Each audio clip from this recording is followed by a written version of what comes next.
Olá pessoal, tudo bem? Aqui quem fala é Túlio César, contabilista e advogado.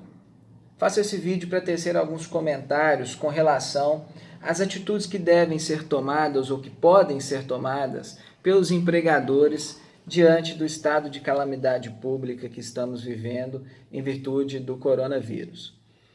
Pois bem, ontem à noite, dia 22 de março, foi publicada a medida provisória 927 de 2020.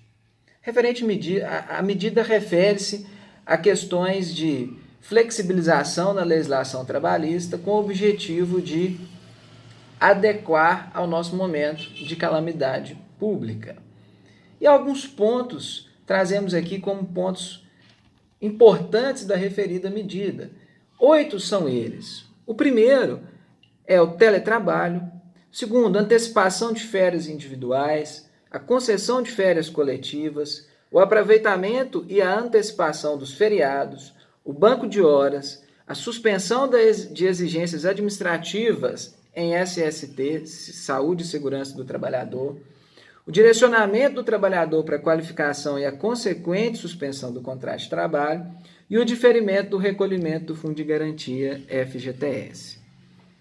Pois bem, um primeiro ponto que vale a pena atenção é com relação à possibilidade, esculpida na medida provisória, de que os acordos individuais prevaleçam sobre instrumentos normativos legais e negociais, desde que respeitados os preceitos da Constituição Federal de 1988.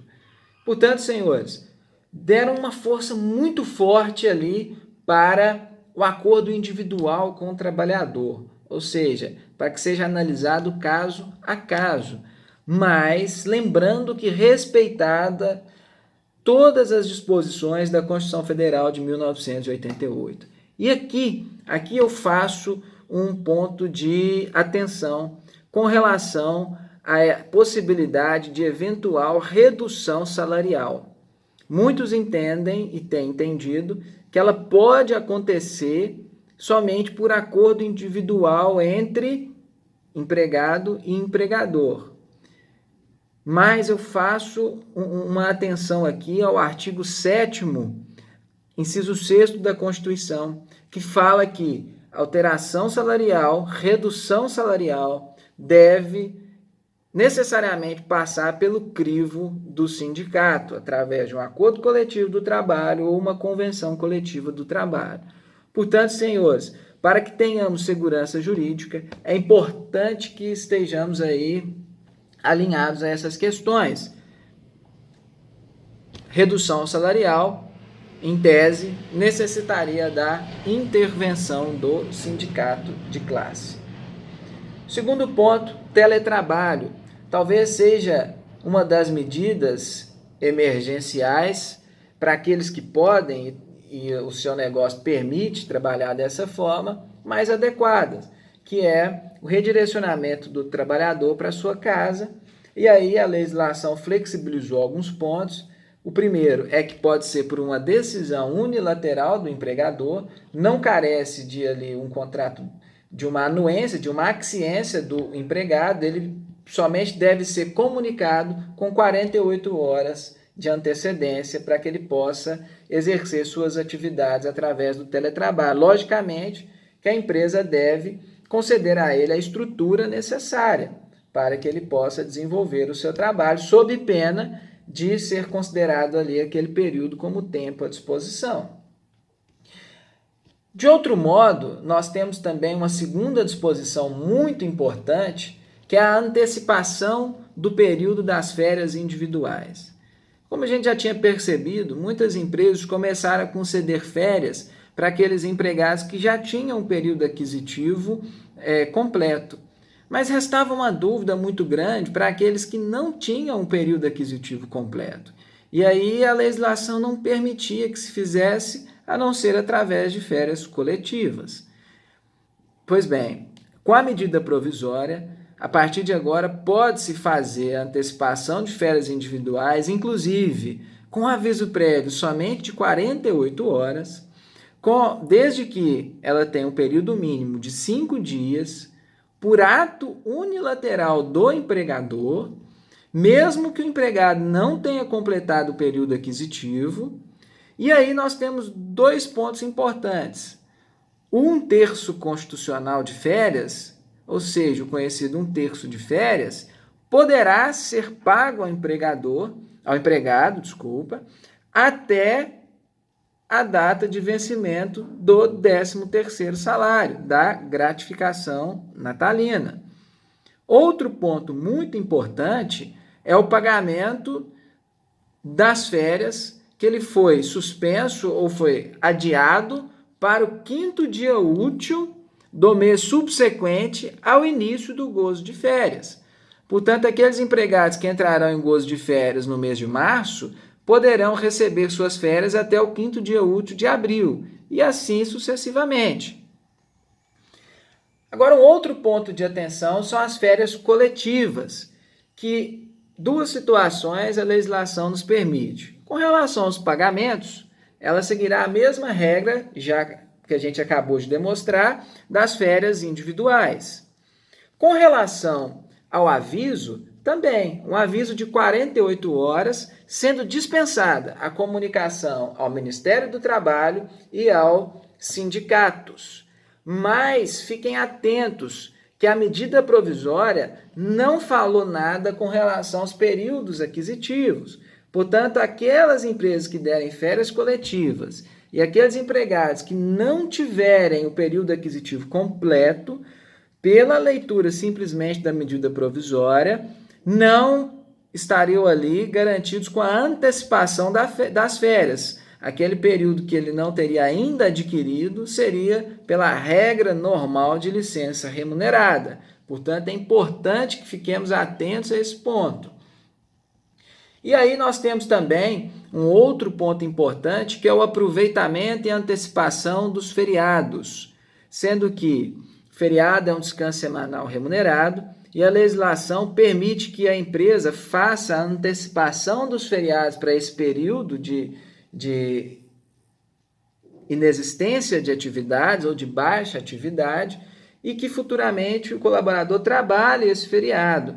Contudo, com uma ressalva, ele somente deve concordar com isso para feriados religiosos. Aqueles que não são religiosos, o funcionário é obrigado a fazer essa composição como se fosse um banco de horas, né? Ele folga agora para trabalhar futuramente, desde que não seja feriados religiosos, pois esses carecem de anuência do empregado.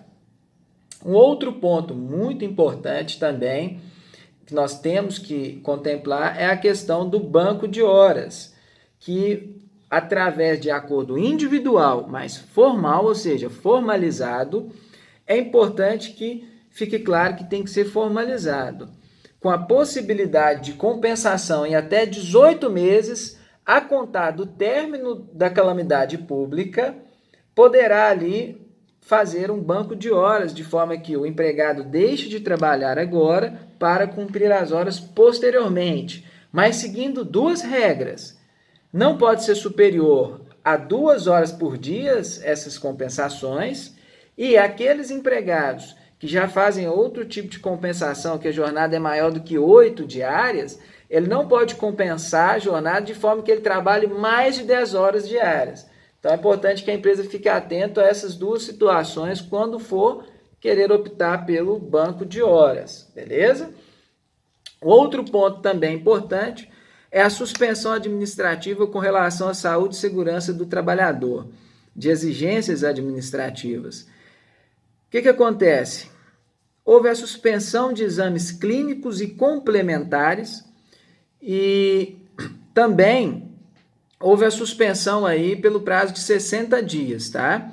Mas depois eles deverão ser normalizados de acordo com a legislação. Um ponto importante que nós entendemos aqui é o atestado demissional, que caso o empregado tenha emitido um atestado até 180 dias da demissão, ele estaria dispensado da emissão do atestado demissional, certo? Lembrando que o atestado demissional ele garante as duas partes. Então, se a empresa tiver condições de emiti-lo, é uma garantia que ela tem ali no ato da demissão do empregado. Suspensão do contrato de trabalho e redirecionamento do trabalhador para qualificação.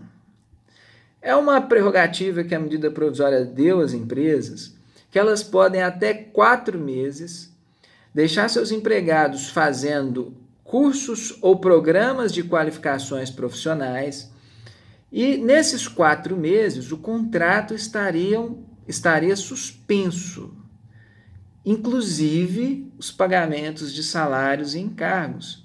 A empresa poderá, a seu critério, dar a ele uma ajuda de custos que não será considerada como salários. Nesse sentido, é importante que o empregado não deve estar trabalhando, que o curso não seja presencial e que durante todo o período, ele esteja fazendo o curso. Ou seja, se vai ser a suspensão de um mês, o curso tem que ser de um mês. E ele não pode estar prestando qualquer tipo de serviço à empresa, senão descaracteriza toda essa suspensão contratual. E o último ponto, e também muito importante, é a suspensão do pagamento do fundo de garantia referente a março, abril e maio, onde esses 3 meses poderão ser parcelados em 6 pagamentos a partir de julho, com as seguintes ressalvas. Se a empresa demitir algum colaborador nesse período, referente àquele colaborador, ela terá que antecipar esses recolhimentos.